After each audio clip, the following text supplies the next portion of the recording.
Hello everyone. Oh my goodness. This is funny because how long have I been trying to do this with you and we just kind of like the timing's never worked out. I feel like this is the story with a lot of my guests. I feel like I'm always like, let me try to get them on the show, and then when we plan something, it's kind of like, yes, it's a year in the making, but you know what, we finally have you here. I'm so glad. Welcome guys to Breaking Down the Breakdown. We have the amazing Towfur here as our guest for today. Hello. Hello, hi, how are you? I am doing fantastic. How are you? I'm doing good, thank you. Can you introduce yourself? Sure. Hi, hello everyone, I'm Towfur. I am a streamer on Twitch. I do a lot of different things. I'm considered a variety streamer. I do a lot of mental health talks. I love doing podcast talks with a lot of streamers, trying to get them exposure, but also getting to know them on a personal level. Sometimes we don't always get to see the streamer like up close and personal, and it's nice to kind of get to know them without that spotlight on them. I feel like it gives you more of a chance to be less pressured to always be on and ready. So yeah. I love it. Yes, it is true. I was a guest on his podcast / stream. I've been there twice, and honestly, it's always a great time. We know how daunting Twitch can be. It's exactly like what you said. Like, you have to be on, you know, like sometimes, like, okay, sure, there are days where you let your audiences know, guys, I'm not really on right now, and they're very supportive. But even then, the act of being on stream when you're not really on, you're still on. So it's kind of like, it actually wears you out a lot more, and that's what people don't really understand when it comes to the streamer side of things. It's that, you know, a lot of people will be like, well, just push through, just stream, because you know what, people want to see you. But when you're going through it, like, it doesn't matter. Like, yeah, sure, like, you're around your peers, but there are still things you think about, right? Like, yeah. As for an overthinker, they ever think like, oh, like, what if my viewers are not enjoying what I'm doing right now? Yes, I feel like that's such a big. I feel like that's such a hard thing to also like get past. Is like, I had to get to a point where I had to, like, you know how when you're streaming and it has like that little eyeball. Yes. And it like shows you how many people. I literally had to turn it off because I could catch myself, like, I'd be having a good time, and then out of nowhere I would just start to overthink as I'm like playing a game or like talking, and I start to like see my eye like slowly go to that spot, and I'm like, I can't keep doing this to myself, because I feel like the more I did that, the more I got discouraged with what am I doing that's not like as, I guess, engaging for my community to continue like watching or like engaging with chat or asking me things. And so I'm like, okay, I need to figure out what it is that's going to keep me from feeling like I need to do more than I already do, because my community likes me for me. So like, I don't want to have to become someone that I'm not, just to keep my chat engaged. And I'm like, no, I can't do that. I totally get that. Honestly, even for me, like, I had to start turning that shit off when I used to stream, because you know what? It's like this. It's like, you're having a great time, you're playing a game, or you're doing whatever, talking about whatever. And then you kind of wander off into your viewer count. And the opposite would also go with, oh my God, I have a lot more viewers than usual. And then your next thought process is, how will I keep them here? And so you kind of become this like, you're like doing everything you fucking can to be as outlandish, or to be like, it doesn't even fucking matter, just so that hopefully these people will stay. And then the moment that they go, you get so fucking down on yourself, and then you're just kind of like, the energy's like, Mwah. So yeah, I get it. And it sucks because I feel like I wear my reactions of what's going on my face so well, so that like, especially people that have known me for a very long time, the second like they see my face reaction change, they'll text me and be like, what's going on, because I know something's bothering you. And I'm like, I'm like, I don't have a poker face. Okay, if I ever had to like try to lie, I couldn't, because you could tell right away, be like, okay, Toph lying. And I'm like, this is why I don't play poker, because hilarious. that would do terrible.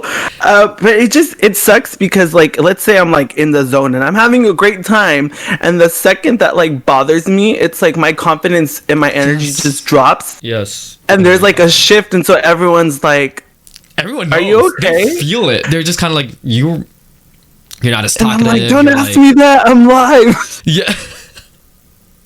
But you know what? I love that we kind of started off with this, because the reason we have you on here today, specifically, is to talk about growth and healing and self-love. And honestly, this definitely falls into the category of all of the above, because you know, I feel like you finally found ways for you to be able to proceed as a streamer and not let it get to you. But before we get into any of the nitty-gritty details of anything else, I kind of wanted to ask, like, what prompted you to want to talk about this? Because I know that I had to ask you kind of like, hey, you know, like, if there's something that you feel like you want to share, and this was something that you actually like very quickly, you were like, actually, I do want to talk about this.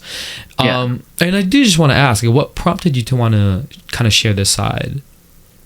So I'm very big on, and I feel like this has always just been a thing since I started stream, since I started my own podcast and like therapy and trying to journal everything that was happening within like my healing process. I feel like something about that just really wanted me to show people, I guess, the ugly side of healing and growth, rather than just, you know, being done with my healing like process and just saying like, oh, like, I'm fully healed, like, I had to deal with all this, but you know, I'm in a good place now. Because I feel like the more you allow someone to see how much you struggle when you're healing, or whatever aspect of your life that you're trying to go through, I feel like if they can't relate to that, it's kind of harder for them to feel like they've found a support group or someone that understands fully what it is that they're going through. And so I remember the first time I recorded a video diary for my YouTube channel, I literally was just crying like throughout the whole 30 minutes. And so as I'm like trying to like go back and like upload it to my YouTube, I'm like watching it and I start crying again, and I'm like, strangers are gonna see this, like, am I okay with someone seeing me cry? But I really had to like remind myself, even if it's not just for me and it's for someone else, like, I need to be able to look back at that and see and feel how proud I am of where I'm at now from where I used to be. And I'm like, you know, I feel like we need to see more ugly sides of healing and for growth, and whatever it is that someone's going through, I would rather see them struggling and working on something than just for them to be come up to me and be like, oh my god, you helped me so much, I'm doing great now. And I'm like, okay, but like, what was your growth like? What was your healing process like? What did you do to find methods to be able to, you know, grow in whatever aspect you needed to with yourself? So that's what's really prompted me to want to talk about healing and growth and self-love, because I just feel like we constantly want to talk about the positive, which is great. There's nothing wrong with that. But I feel like people get really intimidated with wanting to talk about the negative aspect of, you know, dealing with mental health and, you know, their growing process. So that's why I really was like, you know what, let's talk about this. I love it. No, that's beautiful. And, you know, this is exactly the kind of thing that we do on this podcast, right? It is to share your stories. It is, you know, at the essence of it, yes, like, I talk about mental health, I talk about different topics and stuff, but, you know, we've had multiple guests talk about the same things, right? Because it's important, because it's different for everybody, right? Yeah. And so it was important for me to bring you on here, because you know, personally, I know what you've been through, and I know the kind of growth that you've gone through, even like these past, like, you know, few, like, year and a half that we've known each other. It's been a significant amount of growth for you, which, you know, we always try to tell you, like, we're so proud. Like, it's something that I wish a lot of people, you know, can kind of undertake. But I know how it is. Like, I know how it is to be, you know, holding yourself accountable for things. Like, it's a very scary thing, because there's something that you find out about yourself that you generally would hate. And it's like, how would you be able to accept that that was a part of you? Before we get into that, I do want to ask, like, how were you like growing up, like in terms of like your family situation stuff? And I ask this because, and I'm gonna put this out there for the people who are watching right now and listening, we have friends who have such, how do I say this, they have such a supportive and whole familial experience that when we talk to them, and their ideas of relationships and family is actually so different from how we view it. And I've always attributed to the fact that it's because they grew up, you know, with that kind of like positive experience. And so I just kind of want to know, like, how was it like for you growing up? So growing up, honestly, I feel like the good will mostly outweigh the bad, but I love it. I feel like the bad is what's helped make me as more of an independent person on myself and made me as strong as I have been. Yeah. Granted, you know, there was some flaws that I had to work through from that time in my life, but it for the most part, at least if I can like look back, most of it, or if not all of it, was really good. The parts that were terrible, though, I feel like you're just put in certain situations that, especially if you're a kid, you can't really do much about it. Yeah. Like, you can do what you can to help prevent it from getting further, but as far as like us having to go through struggles, especially as a kid, I feel like it's such a sad thing to have to think about, only because, you know, growing up, I didn't have my biological father. And I feel like I'm grateful for that, only because I got to see my mom be both my parents. I got to see how hard she's struggled and how much she's worked for what she's had. And it taught me to be a very humble person. It didn't matter, you know, if I had the nicest things that she would be purchasing for us. It was more of like, she worked hard to support us in any way possible. And it was like, even if I wanted the most expensive freaking shoes that were super popular growing up, like, she would do it just to get it for us, just to give us a childhood that she felt we deserved.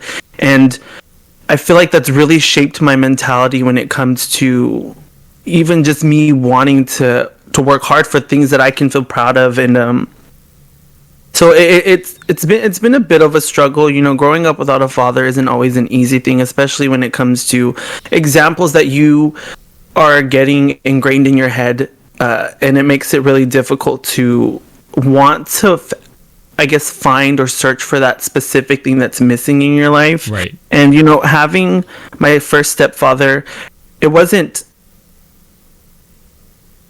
easy, just because, you know, going through molestation and things like that, I feel like that really hindered me in the sense that it caused me not to be able to trust men in general. No, for sure. So that was such a huge, I feel like it was such a huge, what do I say? I want to say like a big hit on my mentality when it came to wanting to trust people in general, but specifically like for males. Yeah. And as soon as it started, you know, it affected me to the point where I no longer wanted to, you know, be around guys. I had a lot of girlfriends growing up. And I feel like once it got to a point where I had to obviously talk to a school counselor, I had to talk to my Okasan about it, I feel like the damage had been done, unfortunately. Mm-hmm. And it's not so much that I'm ashamed of it.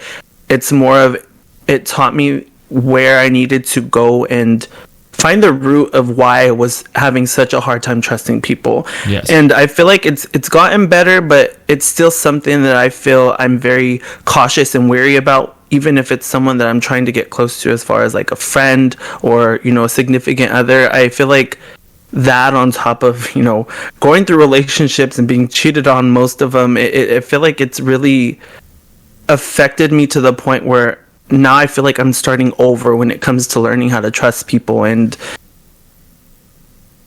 it sucks. Like it really does. It isn't fair to people that want to get close to me and are trying to, get so far past these walls that I've built up, that it's like once someone finally gets past the first wall, then it's like another one goes up even higher, and they're like, why are you not letting me in? Like, I'm showing you that I'm loyal, I'm showing you I'm trustworthy, and I'm just here like, no. It's like security clearances, like, I'm sorry, you've gotten through the first, there's 3 more to go through.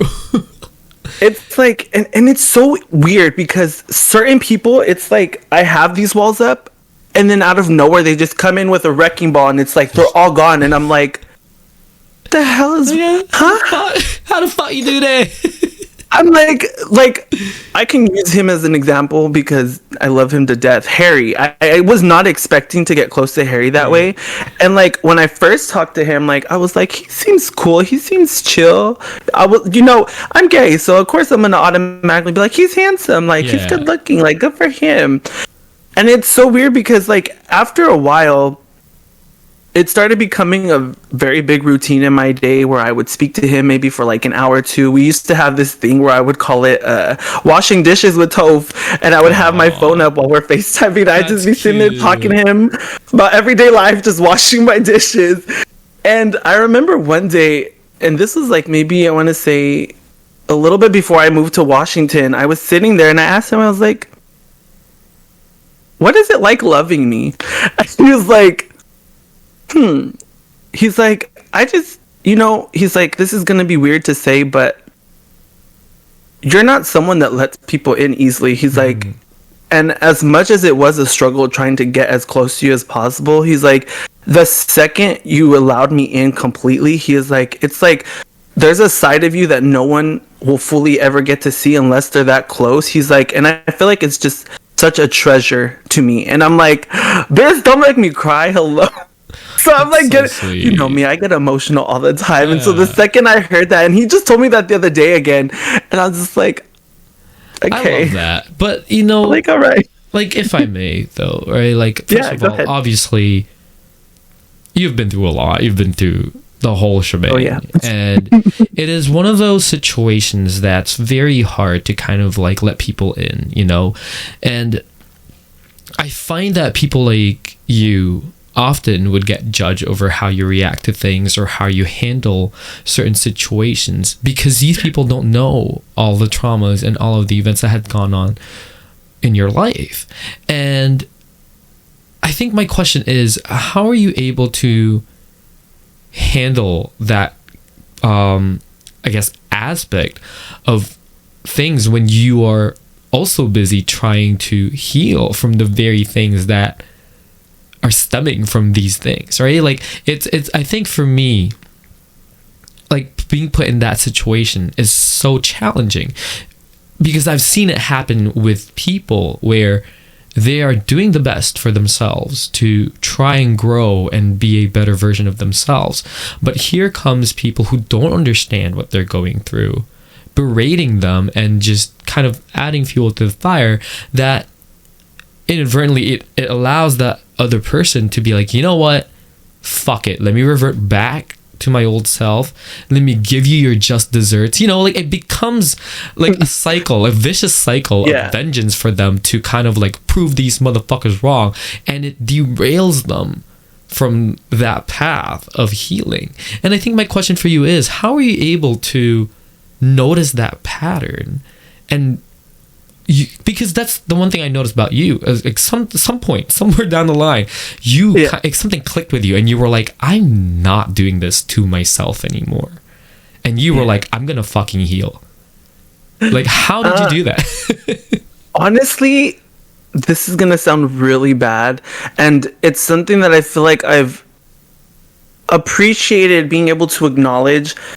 With my last relationship, I feel like that was the last straw as far as me realizing where my faults were, but also where I was wronged. So, having trust issues and them getting to the point that they did in my most recent relationship, that on top of being cheated on and my trust issues, it got to a point where I no longer had peace, like at all. Like I remember and this is really weird, but ever since I had moved in with him, I told my Okasan this maybe, I want to say maybe a year ago, whenever she started asking me, when I felt more, strong enough to talk about it. I noticed the first night, I just woke up so anxious. I woke up drenched in sweat. I felt like I couldn't breathe. And I'm thinking in my head, like, what the heck is going on in my body? I don't know. I've never felt this disturbed within myself. And for months on end, that's what it was like. Every single night, I'd wake up just sweating, drenched in sweat.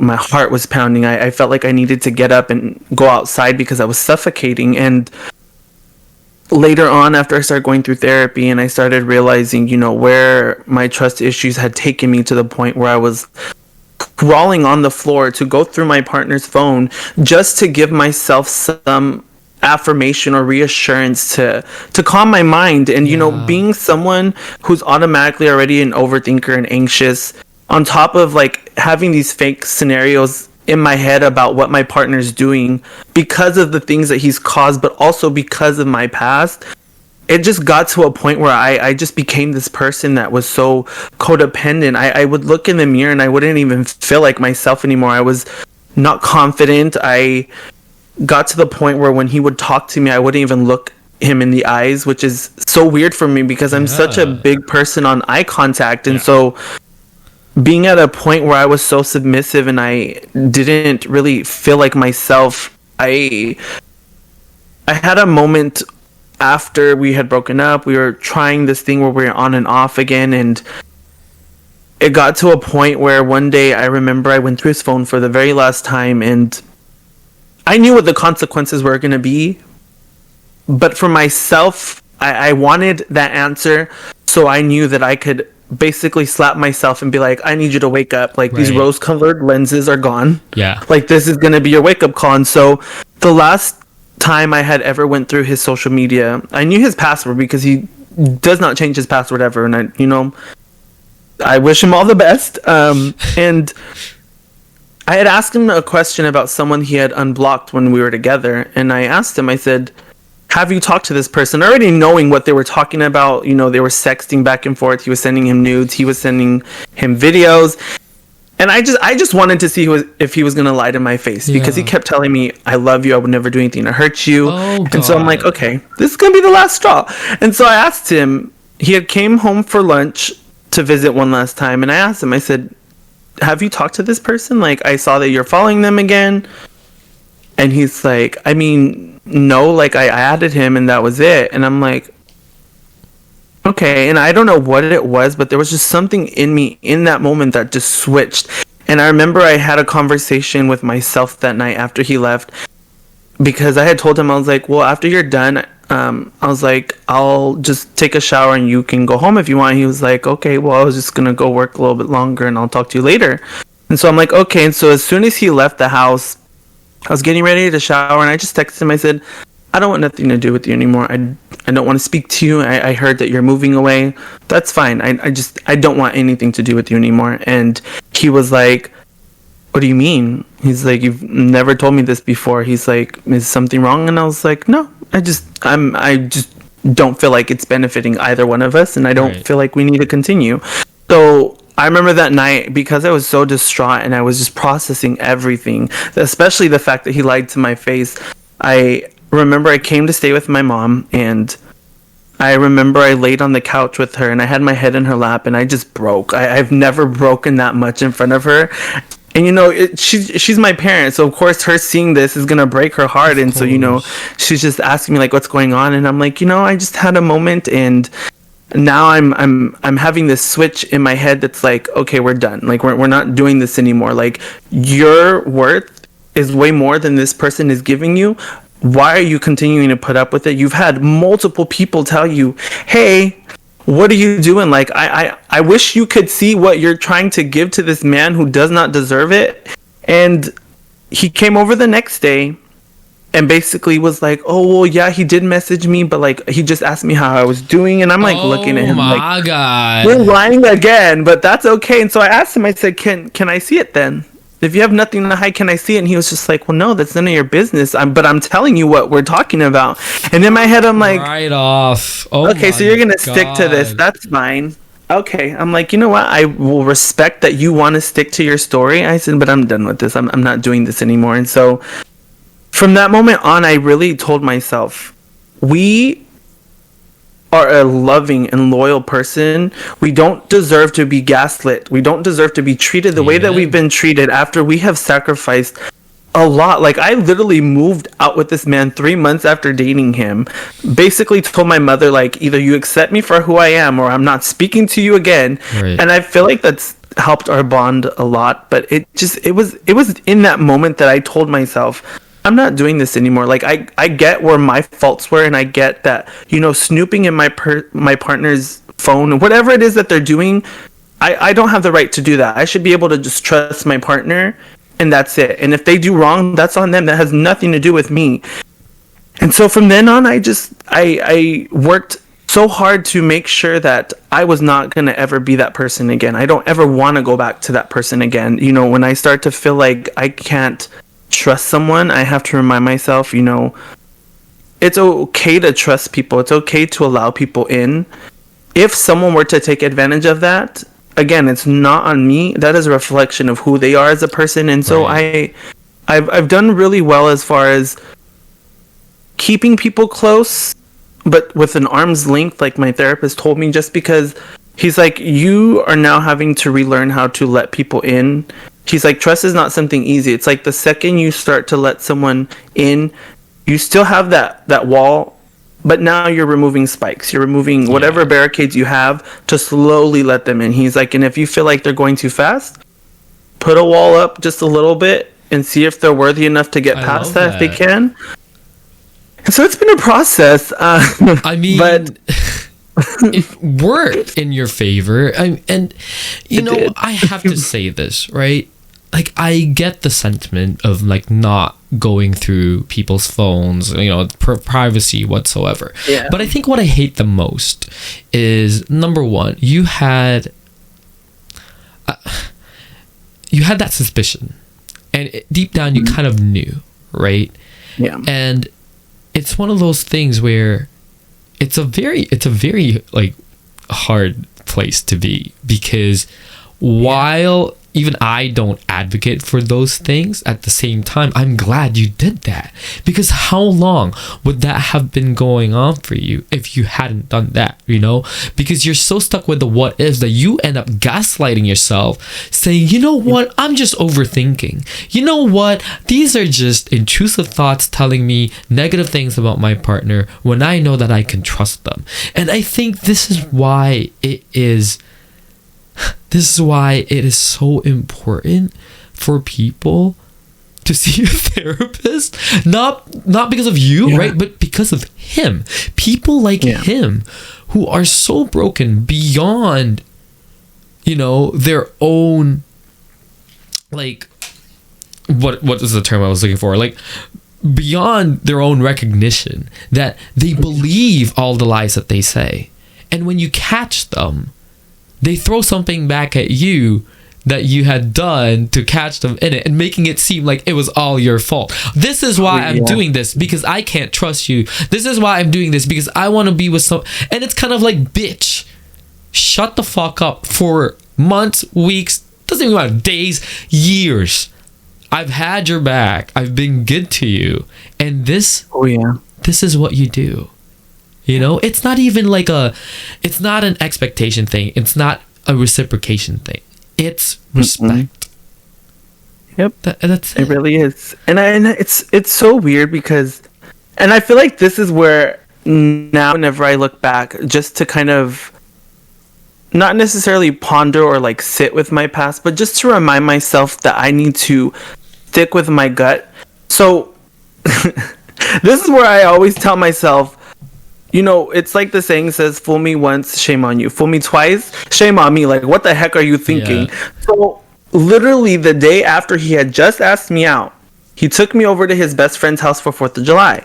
And, you know, to me, if I'm meeting someone like close to my partner, that's important for them. That's me being shown off to someone that's important to them. Yes. And we're sitting there having a good time, and I feel like this is where it started because someone had texted him, and I guess it was some dude he used to talk to maybe like 2-3 months before he started talking to me. And he's just like, so you have a boyfriend now, this and that. And I remember seeing it, and I'm like, oh, who is that? And he's just like, oh, he's like, don't even worry about it. So then later on, he tells me like, oh, it's someone I used to talk to, but I don't want you to worry about that anymore. It's fine. And I'm like, okay, I'm like, all right, cool. I don't have to worry about it. I'm not going to think twice about it. So then a day later, so he asked me out July 3rd. July 5th, we go out with one of his coworkers who was moving to Arizona, who I adored because she was one of the sweetest people I've ever met. And we're at this bar, and we have each other's phone, and we're taking pictures of each other, just being silly. And I see an Instagram notification for a DM from him, and it's from this dude. And the only thing that I see is, I like the back, but I would love to see the front too. And I'm like, and when I tell you, my face just went like blank. In that moment, I was like, excuse my language, but I was like, are you fucking kidding me? Like, you literally just asked me out not even 2 days ago, and I'm seeing this now? Okay. And so like obviously he noticed my face right away, and he's like, what's wrong? And I was like, I had to go to the bathroom. When I tell you, I did not know what to do, what to say, what to think. I was sitting in the bathroom looking at myself, and I'm like, we're not going to put ourselves through this again. Right. I was like, the last time someone did this to us, we cut them off immediately. We did not put up with it. I'm like, it sucked because I was having this internal battle of, we're not going to put ourselves through this again, but this is one of the best people we've ever been with. Like, this is the best we're gonna get, and we want to give this up. And so, I mean, in that moment, I was pissed with myself because I'm like, how dare you do this to yourself?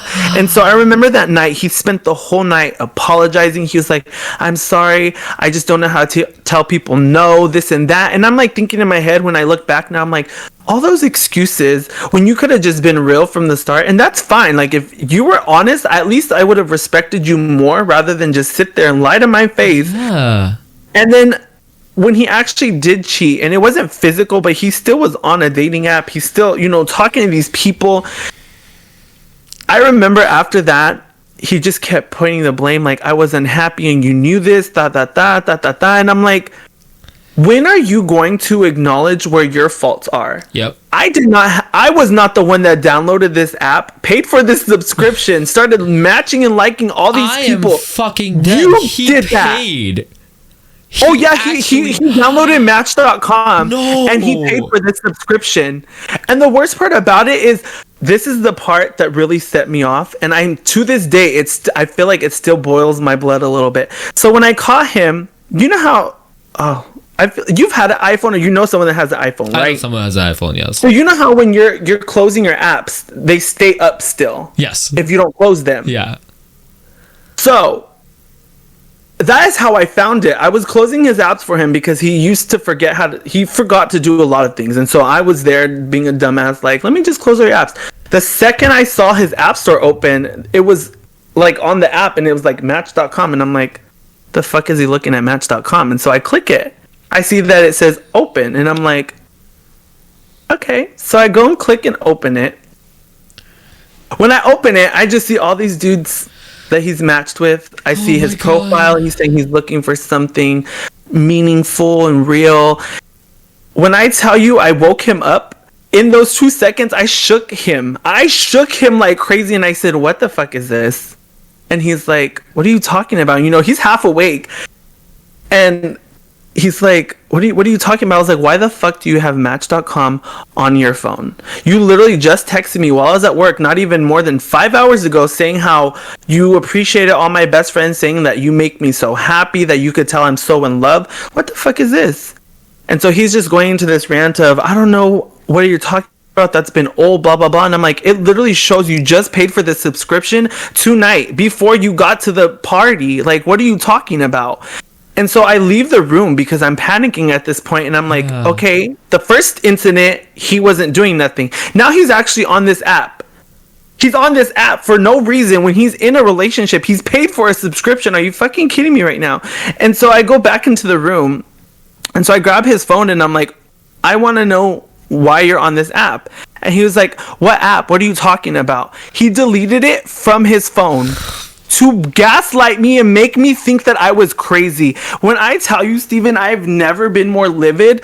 If I'm wrong, granted, I'm a very stubborn person, but even if I'm wrong, I will gladly and humbly accept that.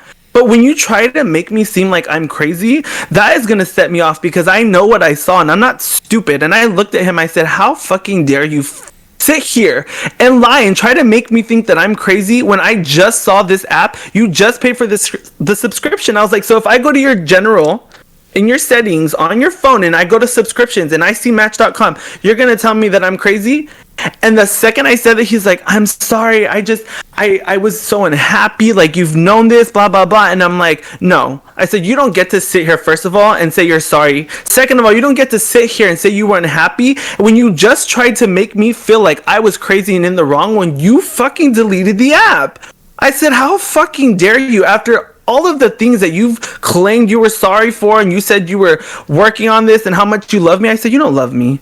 I said, don't fucking ever say that to me again. I said, because if you loved me, you would have not did this, first of all. Second of all, you would not try to delete an app. It make me feel crazy, like I was in the wrong. No, please tell me this was the last straw. No, because that's whenever we continue. So this is what set the motion of, he was like, you need to go to therapy and you need to work on your trust issues, because if you don't, we can't be together. No. This is what, and the worst part about it is, first of all, his parents love me. To this day, I still talk to them. They helped me a lot when I was living in Washington and I was struggling. Like, to this day, they love me. They call me their son. Like, this is how I know it was not me. It was him. Granted, I have my faults, but he lied to his stepfather, who I love dearly, and said it was all me. So after we broke up, something happened at his best friend's wedding. That prompted his stepfather to ask me questions. And when I told him about him cheating on me, he said, what do you mean? I said, well, remember when we went to San Francisco for his birthday trip? I said, he had told me that he spoke to you guys about the incident. He said, he never mentioned cheating or an app. He was like, okay. He's like, so when he comes to pick you up right now, we're all going to have a talk. And I'm like, and when I tell you, I've never seen my Papa John like that serious, even in the way that he spoke, because he's a very quiet person.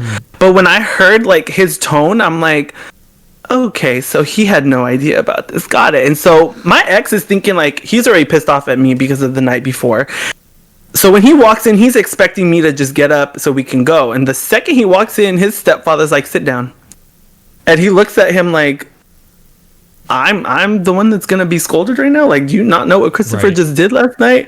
And he's just like, sit down and we need to have a talk. And so I remember he sat down and he looks at him. He's like, how dare you? How dare you, first of all, try to make it seem like this whole situation that has transpired from the moment you guys have been together, and that moment you came home for that whole weekend and told us all this stuff about Christopher. Not once did you mention you cheated on him and went on a dating app. He's like, am I correct? He's like, you did that? And my ex, obviously, because he didn't tell him, he didn't know what to say. And he's like, well, he's like, no. I'm asking you a question, yes or no? And he was like, well, yes. He's like, so you had us thinking this was all Christopher's fault when you had a part in it, yes? And so I remember they were going off. It was a big old argument. And after that, you know, it just got to a point where we were doing this thing of like, we were trying to be together. We couldn't because he was constantly lying to me. And the worst part about it is he kept gaslighting me continuously. He had this dude that he would talk to on Facebook and said it was just his friend. And I remember the day that his stepdad called me because he was like, hey, he's like, he said that, you know, he's unhappy because you saw a picture yesterday and it was just his friend showing his baby. And I'm like, he's lying. I was sitting right next to him when he got his Facebook message. It was a picture of his friend because he was showing off his haircut and you said how cute and you sent an emoji. I'm like, where was this baby in this picture? Dying. The baby was the and friend. He's the type of person that like he is gonna stick to what he says. And you know, it sounds like it.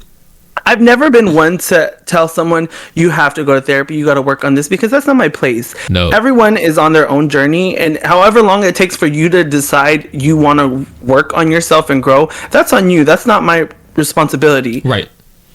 It just frustrates me that to this day he would have this mindset of, I've never done wrong. Everything that's happened is because of my exes, and that's it. And after going to therapy, you know, working on myself so hard and taking a step back and really doing my best to acknowledge where my faults were, I also realized when you go into a relationship with baggage, all you're going to do is cause harm to this other person who probably didn't even have as much baggage as they expected to get from the relationship. And because of therapy, I look back and I remember all the stories he told me about this ex that he had previously was with before me, because he was with this ex for a while. He was a lot older, you know, he had kids. They were doing this thing where he was like in a three-way relationship, because he was with his baby mama but also wanted to be with my ex. And I feel like my ex never fully healed from that relationship, and I feel like because of that, he was trying I feel like he's doing this thing where, and this is just because of my observation, I don't know if this is correct, I don't want to assume, at least from what I've heard and from what I've seen, it seems like he's looking for this void that he's trying to fill with other people. And I'm like, why do you want to keep doing that to yourself? Like, you're only hurting yourself more and more each time you do this. Exactly. On top of that, you're hurting this other person that you're like getting with. Like, people. Bottom line, you're hurting people. Exactly. So it's been a journey. It's been a lot. You know, it's hilarious for me that there are people like this who exist in our world, who believes that they are always in the right when they are clearly in the wrong. And there's literally only, for me, there's an indicator of, are you in the right or are you in the wrong? Because I like to say, you know what, there are no right or wrong answers, but the moment that people are being hurt by your actions, the moment that people are being hurt by your decisions, that's when you know you're in the wrong. And it is so frustrating that people just don't want to take accountability and they don't want to be responsible, you know? So it's like what you said, they're going to keep on doing this. They're going to try and keep on placing the blame on other people and live the narrative that they are just too good for other people. And they're continuing to look for people who are at their level because they are the shit. And this is one of those kind of dangerous ideations for me that a lot of people are starting to possess. You know, it's, for me, it's the main character syndrome. It's that main character energy. And it's like, it's when you start to feel like it's just your world and everyone's just living in it, that's when something's up. And that's when you should really check yourself, because that's not true at all. It's, you know, I love the way you tell your stories. I love the way that you allowed all of us to get to know you that way, to let us into your world. I know how hurtful those situations were. I know how hurtful that must have been to recap that. And I know you've gotten over it in some ways because you were able to speak about it passionately, but not once did it break you tonight, you know? And I think that's fantastic. I love that for you. But I will say this, because I was going to ask this and you answered it. It was funny. I was like, oh, well, I was going to ask you this right after, but you answered it. And for me, it was that you may have been going through it. And I understand, because I have been in the same situation where I've been gaslit multiple times. And I've always just said, you know, I am overreacting. Or even though the evidence was in front of my face, I'm like, you know what? This person has been through a lot. And maybe they made a mistake and they won't do it again. I always made excuses for people. But we are literally like this much short of being called stupid by people for the things that we have been through and we put ourselves through. And I was going to say, I am so glad to hear that you had people in your corner that not once made you feel like you were stupid. Not once made you feel like, yes, you kept making these same mistakes over and over again, you must be an idiot. And I was gonna say, like, it is so important to have that kind of support system, and I'm so glad that you have that. And I do want to ask, do you feel, because I know your community is super supportive. I love them. Like, honestly, they're so sweet. They're, you know, I love Olivia, like, because she's always around. Like, she's the main police. She's just like, I see any negativity, she's like, you're out. You gotta go. Exactly. Like, everybody in your community, I don't need to name names because everybody is amazing, right? And I do have to say this. Do you feel like in some ways that streaming was able to help you realize that it's okay to undergo this transformative journey that you're on because you actually have so many people rooting for you? Honestly, yes. I feel like there's certain aspects from even just community members that I feel like I had to learn from them. And it's so interesting because, you know, some of them are a lot younger than me, and to hear them give me different perspectives and different outlooks of how they see me or their opinion about certain things that I talk about, it really kind of just gives me this sense of appreciation and gratefulness because, you know, there's just a lot of things that I feel like I'm still growing in, which I'm honestly, I'm okay with. And I always tell people, you know, I'm not ever going to try to aspire to be perfect. It's not something that I want. I don't feel like perfection is something obtainable for anybody, but I also feel like it's not something you should want. Right. I feel like our flaws are what make us us. And I feel like as old as I get, I'm going to constantly be growing. I could be 56 and learn something new. Like exactly. It's so heartwarming for my community, and even random messages to get from people like, you know, today you talked about this, and I know you probably don't know the extent of like what I've been through, but you talked about this, and you know, I just wanted to say I appreciate it because it's nice to hear that I wasn't the only one that's ever been through something like this. And it reminds me of when I was in that moment of feeling like I was crazy. Like it got to a point where I remember one day I was sitting there, you know, I was contemplating suicide, and I'm thinking that I need to be admitted into an asylum because, you know, I just have everything wrong with me, and I'm grateful, and I get very emotional about it just because I'm like, I really had to like go through that to become this more strong and more loving and caring person. I do my best to, you know, be as kind as possible, even if it's someone that I feel I'm not ever going to get along with ever again, or someone that's wronged me. I don't see anymore how being toxic to other people who have hurt me is beneficial to my life, and that's not something easy to accept or to be able to do. Like even to this day, I still struggle a little bit even with forgiving people, and I feel like if you can't do that though, how are you yourself gonna grow? I feel like if you don't learn how to let go or learn how to forgive people and just do your best to be kind, I feel like it just stunts everything that you've worked towards, because at that moment you don't get to grow anymore. You're stuck at that moment until you learn your lesson. So I feel like my community has taught me a lot about things that I needed to learn about myself, and that I feel like they still teach me a lot of things. So I'm very, very grateful and humbled for my whole community. I love that. That is fantastic. I was good. I had to include that there because for me it was like, you know, being in your show, seeing how they are, and you know, like every time I lurk, seeing how they interact with you, always checking up on you, always making sure you're okay. Like for me, it's kind of like, wow, like that's love right there, you know? I think that's fantastic. Honestly, I just want to say thank you so much for this, because of course you know what's so funny is that when I do these talks, when I do these interviews, like I have a general idea of like what we want to talk about, and I love being able to completely give the reins to my guests and be able to just speak about their life like the way you have, because it really shows the rawness of everything.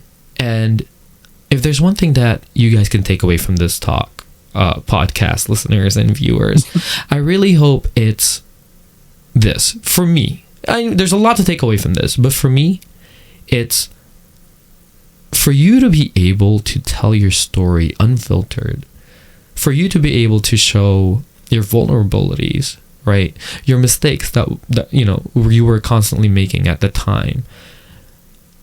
But to be able to be honest about everything because you know that it's what brought you to the sense of enlightenment that you have now.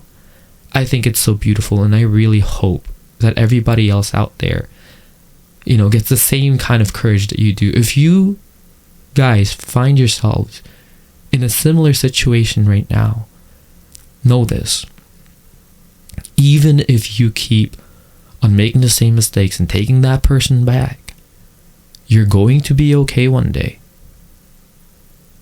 This is a testament to that. Don't let anybody make you feel like you're dumb because you're making quote unquote dumb decisions about keep on getting back with that same person. These people don't know how it feels. They don't know how much love you give to the same person that makes you feel special at one point in your life. I know people like that, like I'm like that. It's hard for us to let go of people when they've shown us their best, knowing that for us it's like, wow, but I can see how great you are. Maybe these are just bumps in the road that you'll one day get over. And it's okay. Sometimes it doesn't pan out that way because you know what? It's like what you said. It's what made you who you are right now. So thank you so much, Towfur, for giving us your time, y'all. Of course. Yay. Now, before you go, is there anything you want to say to the people out there? I just want to say, don't ever forget to love yourself first. I feel like sometimes we get so caught up in wanting to love everyone that we forget to love the most important person, which is yourself. And I feel like even self-love has been such a learning curve for me. And I feel like once you fully love yourself, you see how much more you attract in the sense of, people that are worthy of being in your life and adding to your life. Don't go searching for something to try to fill a gap, because all you're going to do is just hurt yourself more. Really sit with yourself and learn to depend on yourself. I feel like once you have that self-love, everything that is meant for you is just going to be attracted to you. I love that. Wow. I feel like I'm at a beauty pageant. Okay. All right. Damn. Okay. You win the crown, bro. And now for his talent, rap. I'm kidding. Girl, I don't know what rapping is. NorCal's best. Towfur, let's go. You and this Towfur rapping. One day we're just gonna go to a studio and I'm just gonna try to spit like Nicki and Cardi. You just gotta spit. You just gotta just do that. And before we go for real, can you just tell us where we can find you? Do you have any socials you want to share with everybody? Yeah, yes. You can find me on Instagram, Snapchat. What else do I use? Twitter, TikTok. You can find me at Towfur, TOWFURR. I was gonna better fucking spell it. People will be like, how the fuck do you spell? You can find me on Twitch too. I stream Tuesdays, Thursdays, Saturdays, and Sundays. Please feel free to always join. We're always doing something random and crazy. Thursdays are our Thursday, so if you're over 18, feel free to come and be unhinged with the rest of chat. There it is. All right, that was Towfur, y'all. This has been Breaking Down the Breakdown. Always remember, guys, please be compassionate. Please be kind, and always remember, if you see someone having a hard time, please don't judge them, because if that was you in their position, I don't think you would like people to judge you either. Okay, just spread some peace, spread some love, even to those people who showed you no love. They deserve it.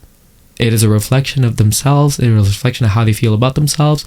Make them feel love, so that maybe one day, instead of being so negative and hurtful, they can start loving other people too. Thank you so much. It's been Steven Diego, and that's Towfur. We will see you guys later. Goodbye. Bye. Thank you.